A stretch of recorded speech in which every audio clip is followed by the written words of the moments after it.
You and I don't always get grammar right. And it's not just you. Sometimes it's me. It's you and me. So what advice would I give you and me to help decide between you and I and you and me? Sorry, that was a bit confusing. Let's just use this trick.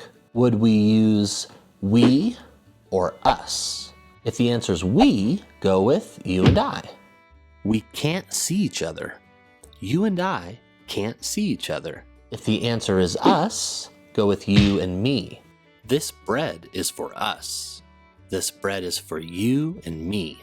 We can also use this rule for she and I versus her and me, or he and I versus him and me. We love to play together. She and I love to play together. This mango is for us. This mango is for her and me. This mango is for me and her. Wait, we can say me and her?